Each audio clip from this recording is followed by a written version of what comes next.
আজ জাতির উদ্দেশ্যে প্রদত্ত ভাষণে অন্তর্বর্তীকালীন সরকারের প্রধান উপদেষ্টা আগামী ফেব্রুয়ারি মাসের প্রথমার্ধে জাতীয় সংসদ নির্বাচনের ঘোষণা পুনর্ব্যক্ত করায় এবং সংসদ নির্বাচনের দিন গণভোট অনুষ্ঠানের ঘোষণা দেয়ায় বিএনপির ভারপ্রাপ্ত চেয়ারম্যান জনাব তারেক রহমানের সভাপতিত্বে অনুষ্ঠিত বাংলাদেশ জাতীয়তাবাদী দল বিএনপির জাতীয় স্থায়ী কমিটির সভায় তাকে ধন্যবাদ জানানো হয়।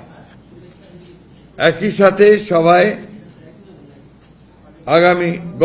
সভায় গত 17 অক্টোবর 2025 তারিখে ঐকমত্যের ভিত্তিতে স্বাক্ষরিত জুলাই জাতীয় সনদের ওপর জনগণের সম্মতি গ্রহণের জন্য গণভোট অনুষ্ঠানের এবং যথাশীঘ্র জাতীয় সংসদ নির্বাচনের আয়োজন করার জন্য সরকার ও নির্বাচন কমিশনের প্রতি আহ্বান জানানো হয়।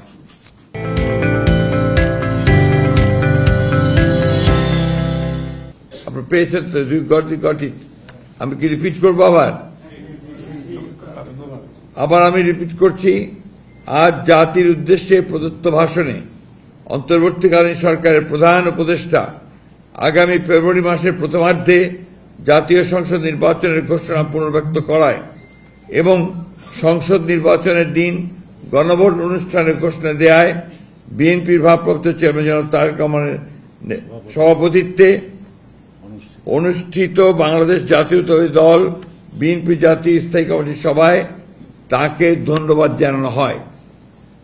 একই সাথে সভায় গত 17 অক্টোবর 2025 তারিখে ঐকমত্যের ভিত্তিতে স্বাক্ষরিত জুলাই জাতীয় সনদের উপর জনগণের সম্মতি গ্রহণের জন্য গণভোট অনুষ্ঠানের এবং যথাশীঘ্র জাতীয় সংসদ নির্বাচনের আয়োজন করার জন্য সরকার ও নির্বাচন কমিশনের প্রতি আহ্বান জানানো হয়।